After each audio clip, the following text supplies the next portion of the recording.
Hola, buenas tardes, bienvenidos a un martes más a La Puntada, a este programa de moda a través de las palabras.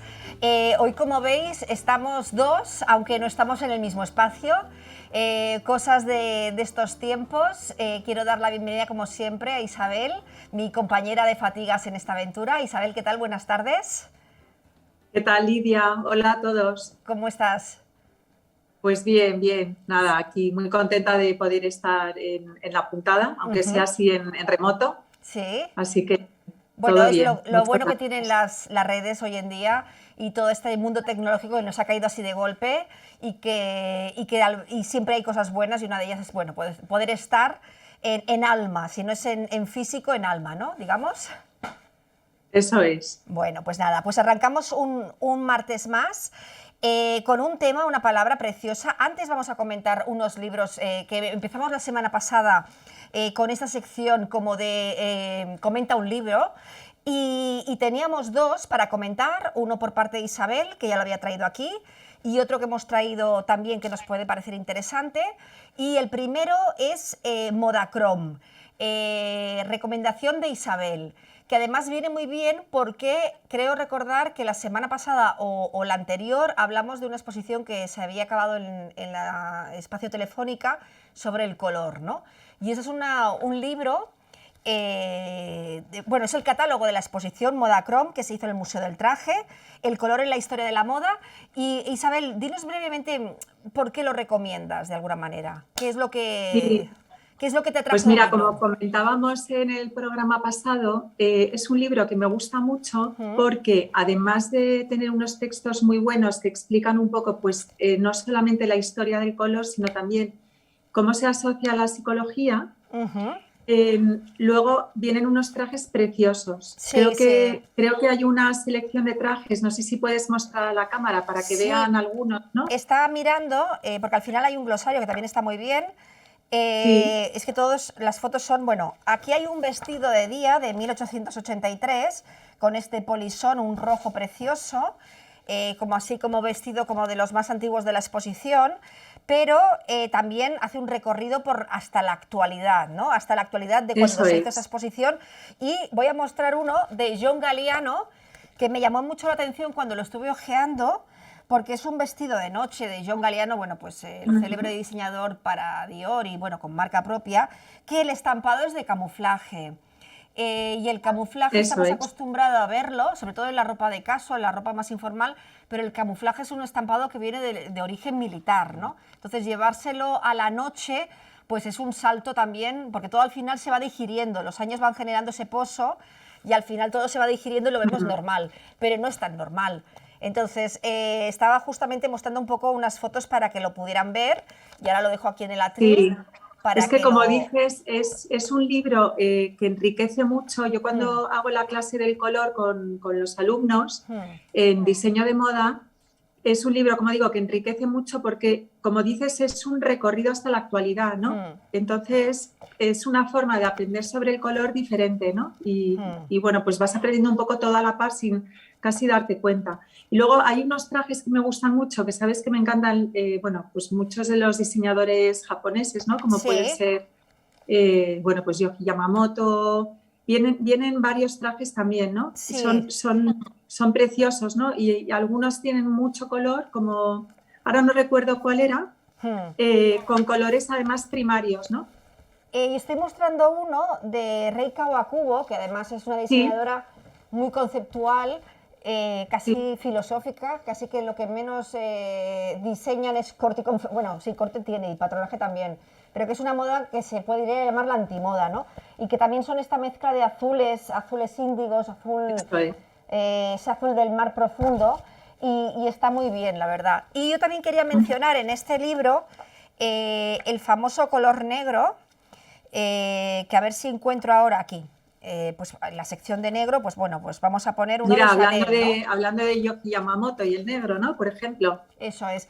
Pues lo he abierto y en negro me ha salido pues un abriguito, bueno, un traje de punto de los Mm, años 20, del año 28, de Chanel, ¿no? Que también estaba muy ujú. vinculado al negro, y el negro Sí, es un color que es el color de los colores, porque tiene todos los significados del mundo. O sea, los colores ya suelen tener uno o dos significados en función de la cultura, el país, etcétera. Pero el negro yo creo que tiene todos los significados porque pasa de ser el emblema del dolor al emblema de la elegancia, al emblema también de la revolución, de la contracultura, de lo subversivo, al emblema de la oficina, también del trabajo, también muchos monos son de color negro. O sea, que es que al final tiene todos los significados, que también es muy enriquecedor, ¿no? Ese punto de vista también, que vemos el negro y dices, ¿por qué tenemos tanta ropa negra? Pues porque vale para todo también, ¿no?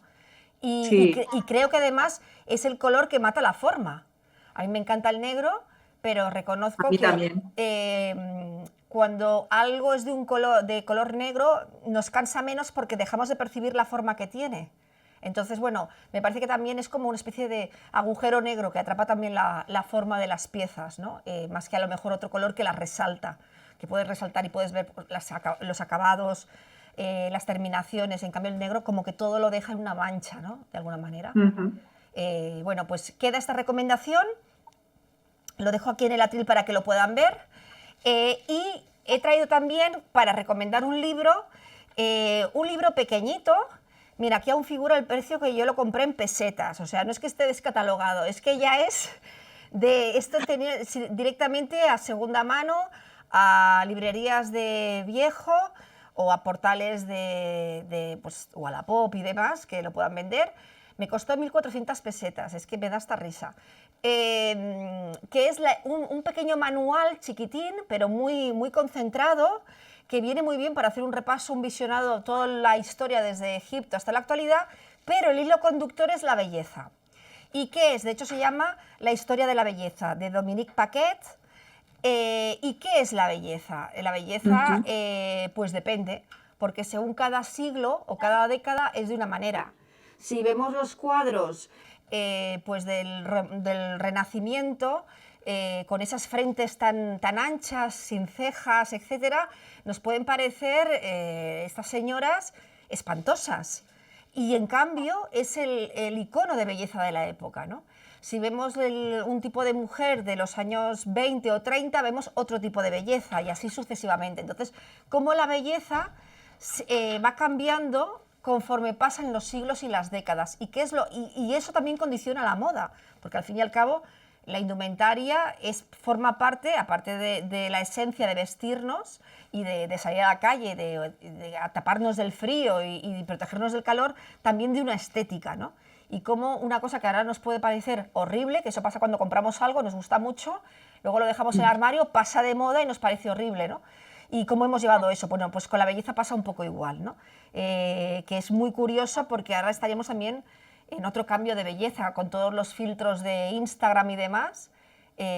Pues bueno, lo que eran antiguamente los cuadros, que se embellecían a las personas, las hacían más guapas de lo que eran, pues ahora un poco también este concepto de Instagram con los filtros y ese buscar esa idea de belleza, que también eso es muy subjetivo. Yo lo recomiendo porque me parece que es el típico libro que es muy pequeño, pero que es muy, muy jugoso. Y bueno, tenemos desde el antiguo Egipto, que yo creo que los egipcios lo inventaron todo. ¿Tú qué piensas? ¿Que los egipcios lo inventaron todo o no? Pues no sé si todo, pero casi todo. Sí, desde luego, porque la verdad que es un libro interesante. Así que lo dejo aquí en el atril, al lado del Modacrom, y Y quedan mira, las ahora que recomendaciones. comentas este libro, que me parece una recomendación preciosa, buenísima, tenemos en la escuela también ¿Mm? el libro de la belleza de Humberto Eco, que Ah, también sí. es pequeñito, es una edición además preciosa, que viene con muchísima ilustración, mucha Ujú. fotografía. Y me estaba acordando de este libro mientras estabas comentando el que has Mm. traído hoy. Mira, Entonces, otro día sí, otro os lo día lo vamos a pondremos en comentar. recomendación, ¿no? Mm, Porque bueno, además es un tema que, bueno, que no tiene fin, ¿no? Vemos cómo cambiamos lo que nuestros padres nos veían nosotros como moda y nos decían, es horrible esto que llevas, no sé ni cómo te ves guapa o guapo, y ahora lo vemos de los demás, ¿no? Entonces siempre como la mm. belleza también va muy, muy vinculada a la edad que uno tiene, ¿no? Y Y bueno, hablando de Egipto, yo creo que pasa justo lo contrario a lo que comentas, ¿no? De esa prenda que tienes en el armario y dices, pero yo cómo me podía poner esto. Cuando vemos cómo se vestían los egipcios, ¿no? y como era esa cultura y esa belleza, ¿no? que ellos tanto cuidaban, creo que es siempre atemporal. O sea, Mm, siempre nos encanta y siempre sí. volvemos Igual por a la ello. sobriedad también, ¿eh? Igual por esa Sí. sobriedad, porque también todas las líneas eran muy rectilíneas, todo era muy suave y a lo Mm. mejor se apoyaban más en la joyería de la época, ¿no? En piezas, en medallones, Fíjate, como la para ensalzar. joyería, el Esto, el maquillaje, maquillaje, las los peinados, pelucas, todo. eso es. Entonces, bueno, pues claro, cuando pensamos en los egipcios, pensamos en los que están en las imágenes en las pirámides o lo que hemos visto en los libros de arte, pero eso representan la corte. Esa es Mm. una mínima parte que de alguna manera es lo que ha pasado históricamente hasta prácticamente el siglo XX, que cuando se ven estos tratados de belleza y de moda, pensamos que la gente vestía así, no, así vestía la élite. La Mm. gente bastante tenía con no morirse. Entonces, hoy en día es al revés. Hoy en día todo nos inunda de moda y todo nos inunda de belleza en Mm. cada segmento. Entonces, bueno, yo creo que este es el gran salto con respecto a otros siglos, ¿no? El que ahora está todo para todos, de alguna manera, ¿no? Que esto también tiene por otro lado, sus hándicaps, ¿no? Pero bueno, dicho quedan las recomendaciones, aquí están en el atril. Y vamos al lío, porque además, hablando de belleza y hablando de moda y de color, hoy nos toca el vocablo, que casi nada, alta costura. Que de hecho, aquí detrás, en la imagen que aparece en pantalla, es un fragmento es el cartel de la película Alta Costura, que es una película española de los años 50, que ya como matiz, luego hablaremos un poco de la moda en el cine, quiero decir que es una película que se adelantó un poco a su época porque salió 2 años antes que una película que habla sobre la alta costura y sobre la belleza y sobre el mundo de la moda, protagonizada por Audrey Hepburn, que es Funny Face, que es 2 años posterior. Entonces, vamos a entrar en la palabra compuesta, alta costura, porque claro, no estamos hablando de la costura, estamos hablando de la alta costura. Y vamos a ver lo que nos dicen los diccionarios, que además no se ponen de acuerdo, y vamos a quedarnos con la definición de Georgina O'Hara, porque Mm. es la más corta, pero yo creo que es la que es más concreta. Isabel, cuando quieras. Alta costura. Costura deriva del latín consutura, arte de coser. La expresión alta costura es la traducción literal del francés haute couture, que significa diseño de modas de alta calidad y de confección artesana. El diseñador o couturier, femenino couturier, crea modelos a partir de un actual de fino hilo o percal, que lleva su nombre, y luego se hacen prendas basadas en esa actual. Mira, El, perdona, quiero que hacemos aquí si una vamos a ir pausa. por partes porque Eso, porque tiene mucha... Para tiene empezar, mucha yo creo que tela. tú mejor que nadie nos puedes definir qué es un actual. O sea, vamos a ver, aquí Ujú. parte de la base que, bueno, es una parte de lo que significa como definición etimológica, arte de coser, es decir, no nos vale con coser cualquier cosa, sino que eso tiene que estar embellecido. Y la parte de, digamos, el proceso creativo, vamos a decir, crea el diseñador, crea el traje a través, o el modelo, a través de un actual. ¿Qué es un Eso actual? es. ¿Qué es un Un actual? actual, sí. Bueno, en alta costura se trabaja a partir no de un boceto, sino de un actual. Es decir, puede existir un boceto previo, un Mm, pequeño dibujo, aunque sea un pequeño esquema, mm, y se pasa directamente a un actual. ¿Por qué? Porque hay que ver cómo ese modelo queda en 3D. ujú. Porque como tiene que ser un modelo perfecto, hay que estudiarlo como si fuera ya a ser el modelo definitivo. Lo que pasa es que se hace medio traje Ujú. y se hace la actual. Aquí habla de percal. Yo de toda la vida lo que hemos utilizado en alta costura y lo que he vivido desde pequeña es un tejido que es un retor de algodón realmente. Ujú. Que es un Puede tejido, ser vamos a más decir, grueso o más fino. sencillo, limpio y que permite su manipulación, ¿no? Y de color Eso, natural, que vendría a ser como un blanco crudo. es un blanco crudo, un blanco roto, incluso hay algunas que tiran un poco a vainilla, ¿no? Depende un poco también bueno, pues de ese tejido. Entonces, la toile se confecciona igual que si fuera un traje, se terminan completamente. Pero solo se y confecciona la mitad. Se confecciona la mitad a no ser que el traje sea asimétrico. Entonces hay que confeccionar la toile completa. Entonces, por un lado, cuando es la mitad del traje, es una herramienta para poder llevar esa toile a la alta costura con unas medidas concretas a un cliente concreto, con sus gustos a partir de esa toile y sus variaciones según la anatomía, porque hay que hacer un estudio anatómico, también un estudio de tejidos y de colorimetría. Y sobre esa toile, al ser normalmente una toile lisa, para ver bien los cortes, aunque muchas nosotros en Basaldúa las hemos embellecido ya con los bordados definitivos que se presentan en ese diseño en concreto, en esa toile, que te permite apoyar distintos bordados, tejidos y otro tipo de aplicaciones para embellecer ese futuro bueno, pues modelo, ¿no? o traje. Entonces, para ir, es digamos... Es una herramienta muy útil también porque con medio traje caben más personas dentro. Es decir, con una misma talla de toile, tú puedes encajar mejor al ser medio. Lleva unas cintitas cosidas al talle, una en la parte delantera y otra en la parte de la espalda. Y con eso haces un lacito sujetándolo ya a la persona.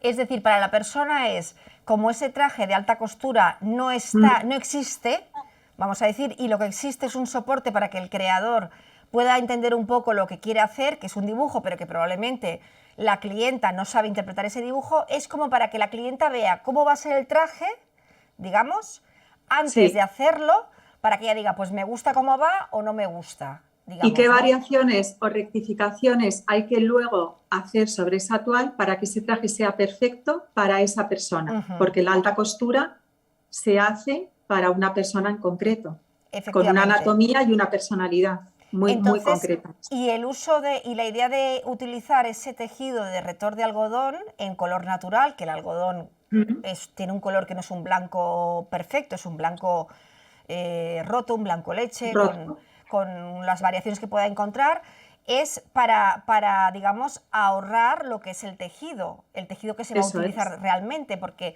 los tejidos, aparte de que eran carísimos, los tejidos buenos siguen siendo caros. Entonces, es para evitar, digamos, un sobrecoste adicional, ¿no?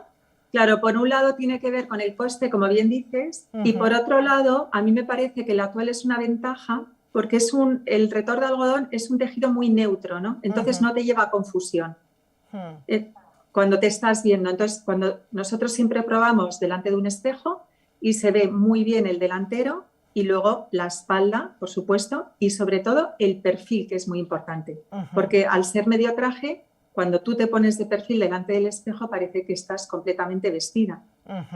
Y también porque no estás viendo la parte desnuda, ¿no? del otro lado. Y si, por ejemplo, el vestido en cuestión, pensemos en un vestido de noche o un traje de novia, tiene cola, ¿eso también se refleja? Sí, la cola se puede hacer también o bien completa, dependiendo de lo que quieras mostrar, o se hace, lo normal es hacer media cola también, a no ser que entremos de nuevo en asimetrías. Vale.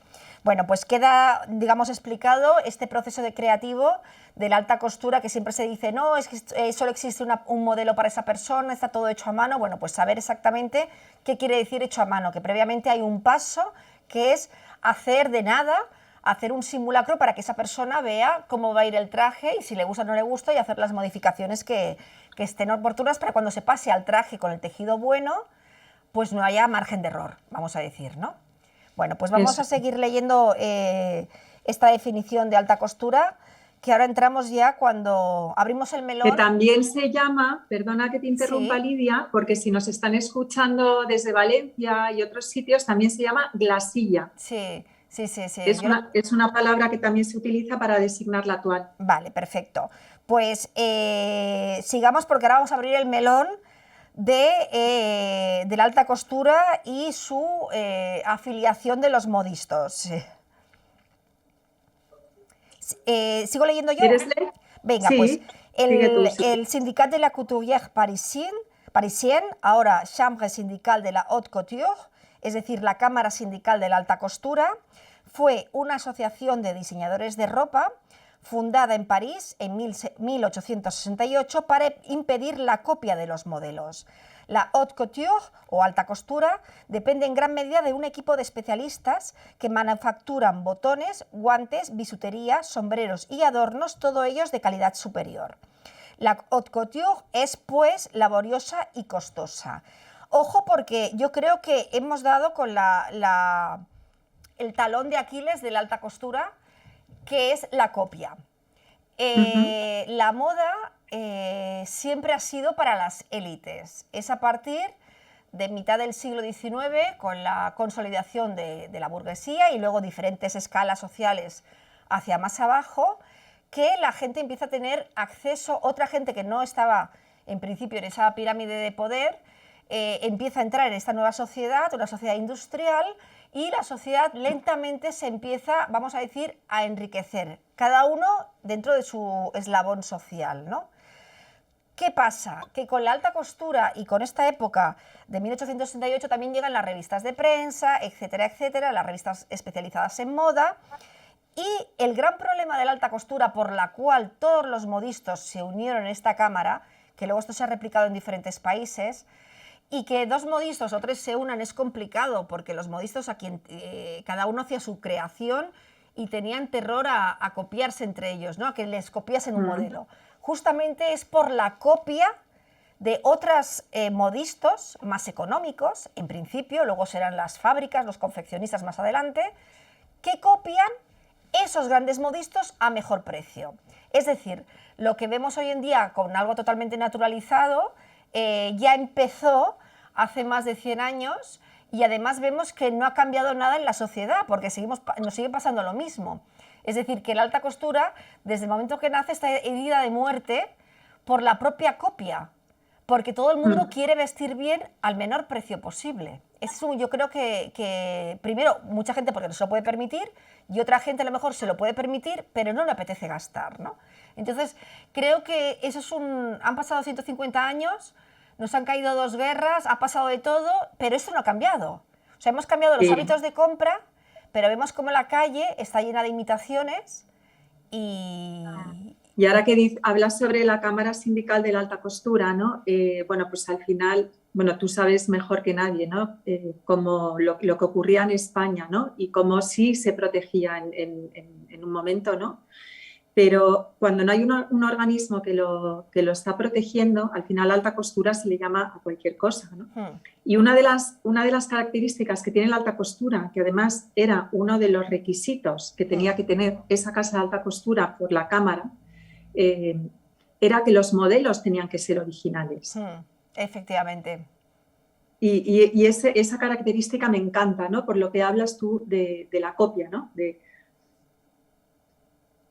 Y además, no solamente el tema de la originalidad, sino que además con la Cámara Sindical de la Alta Costura se inventa la alta costura como la conocemos hoy en día. No se inventa, sino que se regulariza, se formaliza a través de una serie de estatutos, vamos a decir, la moda como la conocemos hoy en día. Es decir, la obligación de presentar, para poder estar, digamos, federado o adherido a la Cámara Sindical, la obligación de presentar 2 colecciones por año. La de primavera-verano y otoño-invierno. Antiguamente no. De 50 modelos, si no recuerdo mal, ¿no? Sí, que era inicialmente fue más alto. Lo que pasa es que luego fueron rebajando los niveles de exigencia, porque si no eso era prácticamente imposible de cumplir, ¿no? Pero vamos a decir que 50, aunque se había llegado a decir 80, 75 modelos por colección, ¿no? Que es una barbaridad. El caso es que, digamos, de alguna manera forman las bases de lo que va a ser este modelo de compra que tenemos hoy en día, donde ya se ha multiplicado, porque y es, por ejemplo, la base de presentar 2 colecciones al año, otoño-invierno, primavera-verano. La necesidad de hacernos cambiar de vestuario, de armario. Antiguamente esto no pasaba, es decir, la ropa era muy cara, la sastrería o la modistería era carísimo, la ejecución, y las piezas se sustituían cuando las anteriores ya estaban, ya no valían, o bien porque habías cambiado de talla, o bien porque ya se había roto y no había forma de organizarla, o porque había algún evento puntual muy importante. Pero no esa necesidad de per se de cambiar de ropa cada 6 meses. Es decir, llega primavera-verano, esto es lo que presentamos. Cosa que ya te pregunto, a nivel de creación, eso es la angustia total, porque uno se vuelca creando una colección otoño-invierno y ya tiene que pensar en la siguiente, primavera-verano, pero otra vez llegará el otoño-invierno, que más o menos siempre hace el mismo tiempo, y otra vez a pensar otra colección, otro motivo de creación. ¿No es agotador eso? ¿No es como una especie de catarsis?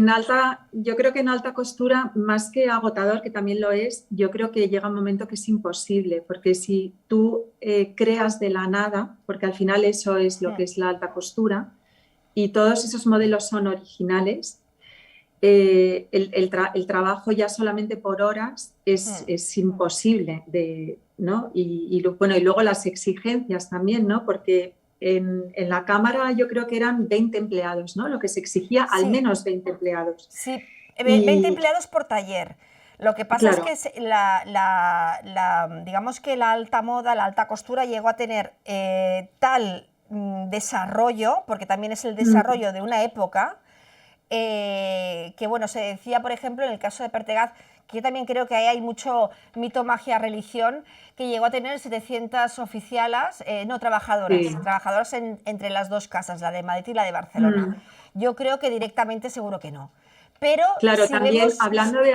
Sí, perdona. si vemos fotografías de talleres antiguos, si algún familiar ha trabajado en un taller o en libros de moda, vemos que en los talleres había muchísima gente trabajando, porque además en los grandes talleres de alta costura, los segmentos, cualquier parte de un traje estaba dividido por departamento, es decir, había el departamento de bordados, el departamento de las casas muy muy buenas que tenían dentro del departamento de plumas, sastrería, fantasía, que es la primera gran división. Que me encanta esa palabra. Sí, ¿verdad? Sastrería, digamos, comprendería a las modistas especializadas en las ropas de día, los trajes de día y los abrigos de día, vamos a decir, de la mañana hasta la tarde, y el departamento de fantasía, que corresponde a los trajes de cóctel, noche y gala, gran gala y abrigos de gala, etcétera, ¿no? Que ya es otro sistema, y a partir de ahí una organización casi como de militar.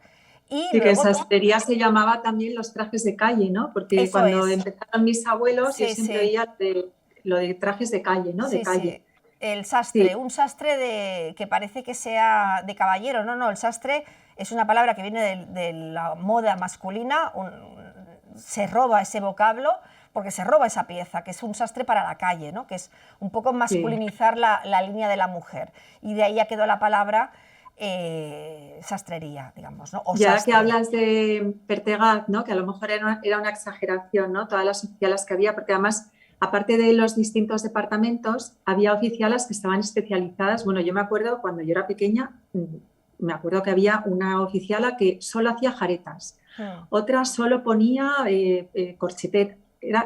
Cada persona, ¿no? Estaba especializada en algo muy concreto del traje. Claro, porque la elaboración debía ser perfecta, el resultado debía ser perfecto. Sí.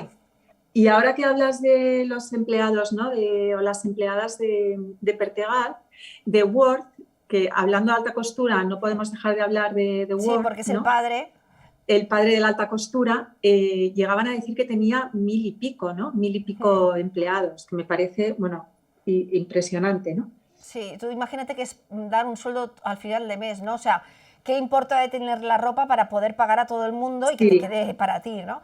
Entonces, eso también habla de una época donde todo era manual, también, pero también... Bueno, la máquina de coser se utilizaba muy poco, ¿no? Eso es. Estamos viendo cómo es una sociedad que, por un lado, está viviendo una revolución industrial y empiezan a aparecer ya los tejidos o sea, de confección industrial, la ropa también empieza a aparecer, empresas se confeccionan de una manera puntual, pero bueno, tal, y por otro lado la modistería, ¿no? Y esa vuelta, de hecho, Worth, una de las cosas por las cuales cava este sendero hacia la exclusividad es para hacer un rechazo a toda esa sociedad que, ojo, a mí, no sé qué tú piensas, Isabel, pero a mí me recuerda que es un momento bastante paralelo al actual. Es decir, tenemos un boom de sobreexplotación de moda, nos sale la ropa por las orejas, todos tenemos los armarios llenos de ropa, pero en cambio no tenemos ropa de calidad, de alguna manera, generalizando, ¿eh? O sea, la ropa que se está vendiendo cumple una serie de requisitos que es la tendencia, pero deja a otros de lado vía precio. Con lo cual, de alguna manera es la misma situación, salvando las distancias, y de hecho Worth dice, no, es que hay que diferenciarse del resto porque hay que volver a la calidad de antes. Y de hecho es el que firma las piezas, empiezan a etiquetarse para reivindicar, oye, esto está confeccionado por mí porque tiene un valor diferencial en cuanto a calidad y creatividad, y de ahí el precio. Y él tenía muy claro, ¿no?, que esa belleza de la alta costura era arte, ¿no? Y por eso empieza a firmarlo sus diseños, ¿no? Y para un poco también justificar el precio. Es decir, cuando veas una pieza mía, tiene este valor, y eso es lo que... y la firma, de alguna manera, ratifica ese importe de que estás pagando una exclusividad, una calidad. Como un pintor, un escritor. Correcto, sí. correcto. Y yo creo que Worth, no lo sé, pero yo creo que sí que haría en un principio una colección al año. Yo creo que lo de las 2 colecciones vendría después. Sí, viene a raíz de la cámara. Viene a raíz de la cámara, que de alguna manera, bueno, pues es un sistema que va encajando con los tiempos, que a ellos les viene muy bien porque están facturando más a costa, bueno, pues también de estar trabajando más, porque la creatividad la tienes que poner siempre cada vez en renovarte y renovarte. Y por otro comercializarla, lado, como siempre decimos en la escuela. Sí. Eso es. Y de alguna manera van poniendo todas las bases de lo que va a ser hoy en día el concepto de moda.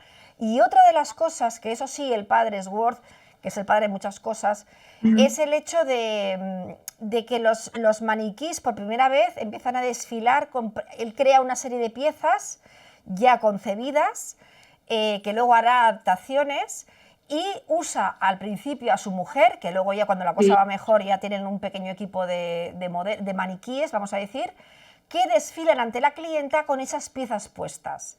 Eso nunca se había visto, lo que viene a ser un desfile, nunca se había visto anteriormente, porque el sastre lo que ofrecía, el sastre o la modista, lo que ofrecía era, aquí tienes la tela, yo te puedo hacer esto, pero la clienta nunca lo veía confeccionado antes, con lo cual le otorga en ese mismo momento a la clienta un poder increíble, porque te puede decir, oye, pues no me gusta, o lo quiero así, o desde luego a la clienta le otorga la capacidad de ver cómo va a quedar el traje antes de empezarlo. Por un lado le otorga ese poder a la clienta, y por otro lado le otorga poder al diseñador, porque una novedad de Worth también es que las clientas tenían que ir a su salón. Eso es. Es decir, son ellas las que se mueven desde el salón de su casa, desde el sofá al salón de Worth, que él es el que dicta la moda, el que dicta las tendencias, y tienen que elegir allí lo que él propone. No al revés, ¿no? Sí, que eso hoy en día lo tenemos muy normalizado, porque para eso existen las tiendas, los centros comerciales y demás.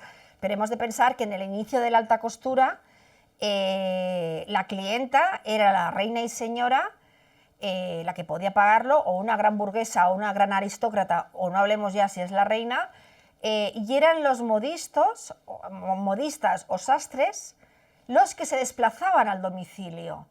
Entonces, esto es cambiar las tornas completamente, a excepto de la reina. Siempre será la modista la que vaya a palacio, vamos a decir, a vestir, a preparar el traje, a lo que sea, ¿no? Pero el resto... Hay excepciones siempre. Sí, efectivamente. Pero el resto será al revés. Eso sí que es volver a entronizar, por eso también a Worth se llama el rey de la moda, bueno, también se le llama Paul Poiret, ¿no? Pero bueno, esa idea de cambiar las tornas y darle ese poder a quien ejecuta esa pieza. Por eso llegaron a tener tanta fama y tanto poder y tanto dinero, ¿no? Sí. Y llegaron a ser tan sumamente importantes. Bueno, y también dicen que si hay alumnos o bueno, estudiantes de moda que nos escuchan, que fue también el primero en hacer un portafolio, ¿no? Que era lo que les mostraba luego a las clientas, ¿no? Que eso también me gusta mucho. Sí, sí, es que yo creo que lo inventaron todo. O sea, hace 150 Sí. años que venimos con lo mismo, cambiamos un poco la piel por fuera, pero que la base sigue siendo la misma. Y luego, quiero comentar un tema que es este parrafito de aquí, que por eso vamos a poner ahora este clip. Hacia 1950, es decir, después de la Segunda Guerra Mundial, muchas casas especializadas, vamos a entender, de alta costura, se vieron obligadas a cerrar y se dedicaron a la creación de artículos para la fabricación en serie, sobre todo prendas de prêt-à-porter considerablemente más baratas. Bueno, después de la Segunda Guerra Mundial, el gran cliente de la alta costura es el cliente americano, norteamericano y latinoamericano, que es el que de alguna manera había estado, entre comillas, al margen del desastre de la guerra y que de alguna manera no había pasado esos problemas y en cambio habían crecido produciendo para una guerra que se estaba desarrollando en Europa. Con lo cual nos encontramos con una clase media bastante importante y una clase alta muy importante que quiere seguir yendo a comprar esa novedad que viene de París o de Europa, que puede ser de España, de Londres, de Italia más adelante, etcétera, ¿no? De ahí la importancia de esta película, Alta Costura, que es del año 54 y que es la adaptación al cine de una novela que había salido justo un año antes, de Flórez, que ahora no recuerdo bien el nombre, que justamente habla de eso, de esos americanos que llegan a este Madrid buscando esos grandes salones de alta costura y que ahora mismo David nos va a poner un clip, un audio de un fragmento de la película que habla de eso. Es una comedia de enredo, una comedia con cierto misterio, donde toda la esencia de la película pasa dentro de un gran salón de modas de Madrid. Mercedes, los norteamericanos. Échale una mano a Alfonso y preparad el terreno que ahora voy yo. Qué alegría verle por aquí, Duque. ¿Le han gustado los trajes de Sacalina? Mucho, mucho. Le agradezco que la cuide, Amaro. La pobre Nina cree que la tienen ustedes un poquito abandonada. Pero si es una modelo estupenda. Y además cada día está más guapa. Usted la ha educado mucho, claro está, Duque, porque el que a buen árbol se arrima... La que está imponente esta tarde es esa otra chica, la que ha sacado el traje negro. Nunca recuerdo cómo se llama. Tona. Pero cuidado, Duque, que hay boda por medio y todos sabemos que es usted un don Juan. ¿Qué? ¿Qué les parece? Oh, very well. Muy bien. ¿Cree usted posible lo de la portada del Vogue, Miss Sanders?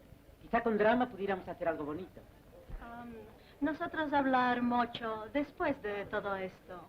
¿Y usted, Miss Johnson, cree que se interesaría Vassar? Me gusta mucho todo, especialmente lo último, vestido negro. Estamos muy contentos de haber venido, Mr. López. Vale la pena el viaje. Nada más que la pena, Mr. Beers. Si usted supiera lo que me cuesta la colección que hice casi para ustedes. Very kind of you, many thanks.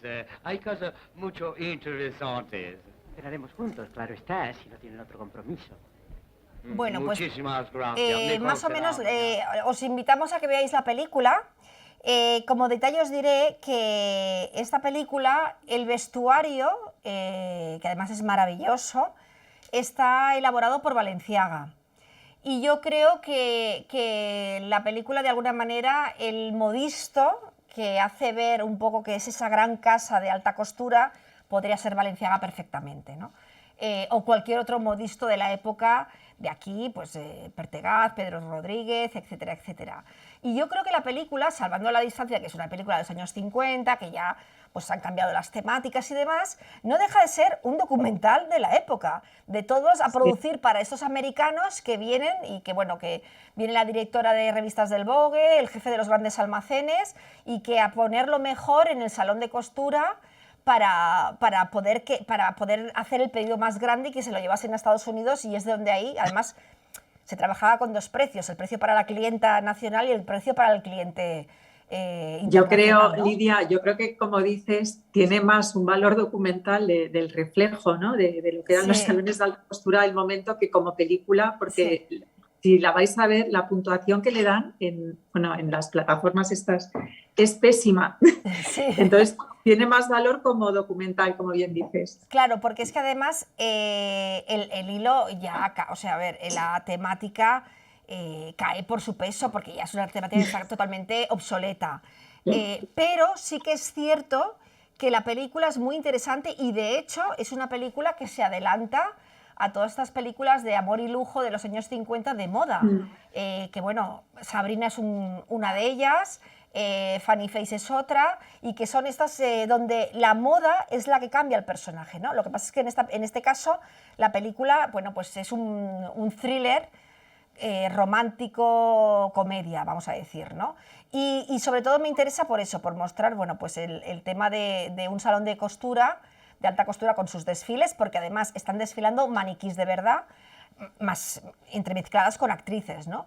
Y ver un poco ese ambiente de la alta costura, que cuando pensamos en la alta costura, en general, pensamos en Dior o Balenciaga, que de hecho es esa época, básicamente. Y en cambio la alta costura de verdad, la de verdad, ya había muerto, vuelve a nacer, porque muere con el crack del 29, vuelve a renacer para encajar en ese nuevo cliente que es el cliente americano, ¿no? Y bueno, ahí queda ese audio como recomendación también. Bueno, hay otra película que la verdad es que yo todavía no la he visto, no sé si la has visto tú, la del hilo invisible. Ah, sí, ¿La has sí la vi. visto? Sí, sí. ¿Está bien? Sí, Pues mira, tengo sí, pendiente ver. sí y no. A ver, va a gustos. Es una película, a ver, con una factura buenísima, con unos actores buenísimos, y lo que es el proceso de creación, lo que se vive en el taller, esa especie de silencio, de religiosidad casi, de cortar, de trabajar, de esa concentración, creo que está bien reflejado. Creo que eso está bastante bien. A mí la parte de las modistas, con esa vida que no pueden ver nunca el gran salón, están atrás, que bueno, te has de quedar, hay que entregar esto, no está bien, hay que volverlo a hacer, pues no puedes ir a cenar a tu casa, les dejamos llamar a casa para que avise al marido que no le van a hacer la cena, que se tiene que dar hasta que sean las tantas de la noche, pues creo que eso está bien, porque eso está bien recogido. Luego lo que es la trama, la trama principal, bueno, pues más o menos. Lo que pasa es que es una película con muchísimo dinero por en medio y se nota que todo está muy bien hecho. Pero sí que creo que lo que es la obsesión por la perfección, la exigencia y esa lucha contra los fantasmas de uno mismo, de la creación, es decir, ¿qué voy a hacer? Todo eso sí está bien hecho. Creo que esa parte sí. Y luego la historia principal, pues bueno, más o menos. Pero sí que creo que recoge muy bien todo el proceso del taller, que a lo mejor es lo que la gente menos le interesa más la trama principal del modisto y una historia que hay como de amor, desamor por ahí en medio. Sí. A mí, bueno, eso me parece más flojo, sin ser malo, ¿eh? Pero todo lo que es digamos, la calidad de la película a nivel de montaje, de presupuesto, de ambientación, eso está impecable. Y la parte del salón, la parte del taller y del salón, esos dos mundos, que hoy en día nos parece, bueno, pues tampoco vamos ni son las cosas como eran antes, ni vamos a tantos salones de alta costura para ver las diferencias, sí que creo que está muy bien recogido. Pero también creo que era una idea del autor, del director, mostrar esa diferencia social y también ese rigor en la creación, porque eso sí está Pues bien a ver, recogido. eso me la recomiendas, sí. Sí, sí. Yo le hubiese quitado 1 hora de metraje. La película tiene como 2 horas o... Le hubiese quitado media hora de metraje, pero bueno, está bien, realmente. Y bueno, Daniel Day-Lewis pues lo hace bastante bien, también. Sí, bueno, a mí ese actor me gusta mucho, sí. Sí, es garantía de calidad. Y ya por último, esta última mención, a raíz de todos esos cierres de las casas de alta costura o ventas y demás, leer este último parrafito que dice, desde entonces, cuando nos hemos quedado que en los años 50 ya hay muchas casas que cierran o se pasan al prêt-à-porter o combinan de alguna manera una cosa con la otra, pues finaliza el texto diciendo, desde entonces han concedido licencias asimismo para dar su nombre a cosméticos, perfumes, joyas, medias, moda en general y accesorios para el hogar. La intervención efectiva del modisto en el diseño y la percepción de royalties dependen de cada caso concreto. Es decir, conclusión, cuando vemos la semana de la alta costura de París, no la del Pret-a-Porter, la de la alta costura, con esos desfiles maravillosos, esos escenarios, ¿qué realmente quieren vender? Quieren vender ese sueño para que luego compremos la colonia, el pintalabios, las gafas de sol, el pañuelo, etcétera, de esa firma. Hoy en día la alta costura, bueno, pues está enfocada hacia todas esas grandes marcas que pertenecen a esos universos de lujo, de conglomerados de lujo, realmente hacen esos grandes desfiles, no para los clientes naturales que tienen, sino para todo ese mundo que tienen a través de la cosmética. Sí, la barra de labios es, yo creo que el mejor ejemplo, ¿no? Y el perfume para Navidades. Entonces, pero bueno, la barra de labios al final siempre dices, ¿no? Que una mujer se siente muy segura porque lleva una barra de labios de Chanel dentro del bolso, ¿no? Aunque vaya vestida de, bueno, no voy a decir marcas. Que yo creo que es el problema de lo que le ha pasado a la alta costura en España, que no supo reconvertirse a lo industrial. Aquí el que hacía alta costura y hacía trajes, sombreros o abrigos o trajes de noche o lo que fuera, pero no supo pasarse o no quiso pasarse o no pudo pasarse a ese universo de los elementos, digamos, de accesorios, que es de lo que realmente viven todas estas casas de Dior y Mira, de yo Chanel. tengo un apunte aquí en 2004 supuestamente solo había ya 9 casas de alta costura, ¿no? Chanel, Versace, Valentino, Dior, Givenchy, Gaultier y Lacroix, ¿no? Justo los que más han vendido pues todo esto que estás comentando, ¿no? Y otro ejemplo, bueno, fíjate Christian Lacroix, lo que fue la alta costura de Christian Lacroix y lo que pasó después, ¿no? O, por ejemplo, con otro diseñador que sabes que también me gusta mucho, ¿no? Como fue Thierry Mugler, ¿no? Sí, bueno, que acabaron pues, bastante mal. Y eso sí. eso es porque cerraron, pero por ejemplo, Jean-Paul Gaultier y al final estas firmas, yo no sé qué hacen mal, que acaban perdiendo la propiedad de su propia casa, porque muchos venden las firmas a otros conglomerados, siendo ellos los directores creativos, pero luego los echan.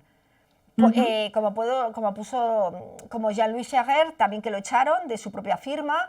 A casi todos al final acaban perdiendo la firma, el nombre y todo, ¿no? Entonces, bueno, algo hay ahí que no se hace bien o que no se hizo bien.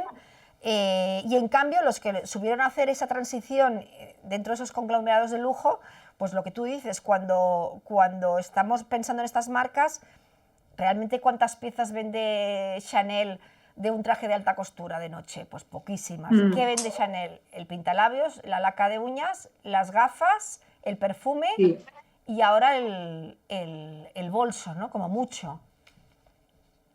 Por eso realmente el término alta costura no se sabe hoy en día muy bien qué significa, ¿no? Y tenemos que remontarnos a estas definiciones para volver a poner las cosas en su sitio, porque ni siquiera estas grandes marcas están haciendo esa alta costura, ¿no? No digo todas, pero porque al final lo que hacen también es una alta costura incluso ya por tallas para que las desfilen modelos y luego vender esos perfumes o barras de labios, ¿no? Entonces, todo ya... Hay que redefinirlo. Bueno, pues dicho queda, y vamos a... que nos quedan 7 minutos, vamos a la palabra al azar. David, cuando quieras, ponnos la cortinilla, porque si no se nos va a pasar la hora. ¿Ya? Bien. Pues mira, ¿por dónde ha caído? Martín Margiela. Pues mira, justamente hablando de alta costura, y llega el rey de la antimoda, ¿no? De todo lo que es la deconstrucción, de lo que es lo que se llamaron los 5 de Amberes, ¿no? O los 6 de Amberes. Martín Margiela quedaría para otro programa, pero bueno, vamos a leer esta pequeña definición del diccionario de la moda de Margarita Rivière. Martín Margiela, Genk, Bélgica, del año 57, diseñador que marca la moda más extravagante y desenfadada en Europa durante la década de los 90. Comenzó como experto en moda para revistas, Fue asistente de Gaultier, mira, tú lo comentabas antes, Sí. y presentó su primera colección en el 84. Dobladillos sin rematar, falsas costuras, superposiciones, tejidos suaves y ligeros marcan su estilo plagado de excentricidades que hacen la delicia de los periodistas de moda y que le convierten en objeto de culto por la espectacularidad de sus desfiles.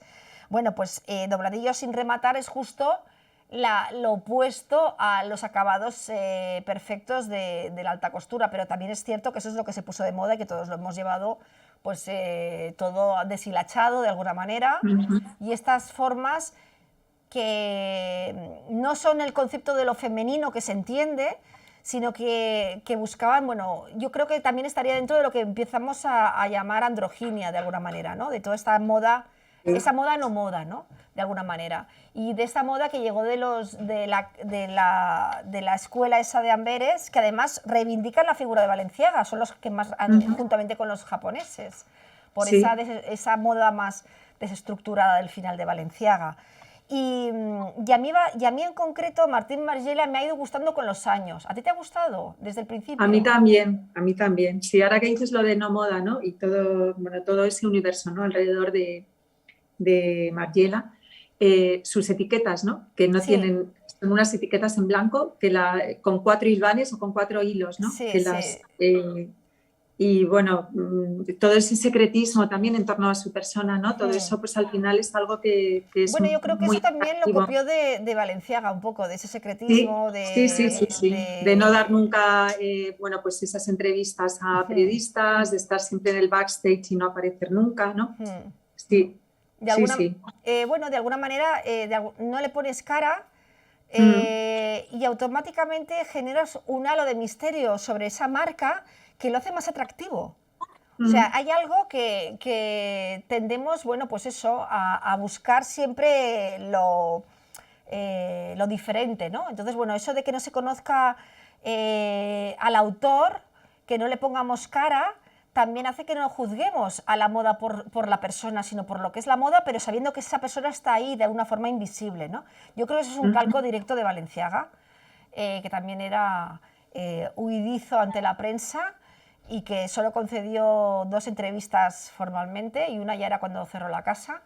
Y de alguna manera toda esta moda que vemos que Martín Margiela se ha revitalizado, bueno, nunca ha pasado, pero que todo lo que él marcaba en los 90, ¿cómo se lleva ahora? También es verdad que estamos en una vuelta hacia esa mezcla de los 80 con los 90, ¿no? Y ves todas esas sudaderas grandes, todos esos tejidos, el negro, el uso de nada de estampados, todo como muy de uniforme, como muy de batalla, y cómo todo ese discurso tiene una coherencia otra vez, ¿no? En esta idea, bueno, pues también de algo más andrógino, más, bueno, otro concepto de moda. Y bueno, poco más, que ya hemos llegado a la hora del programa. Y nada, nos despedimos desde aquí. Bueno, Isabel, te mando un beso muy fuerte. Un beso muy fuerte. Muchísimas gracias. Nos vemos el próximo martes aquí en La Puntada, con más palabras, más vocabulario y Y descubriendo las entretelas. muchas gracias al super equipo que tenemos ahí, que me habéis podido conectar. Bueno, pues nada, aquí están dándolo todo en la nave nodriza esta del programa, y nosotros nos vemos el próximo martes con más palabras alrededor de la moda y entresacando esas luces y aprendiendo a decir las cosas o sabiendo que quieren decir las cosas. Hasta el próximo martes.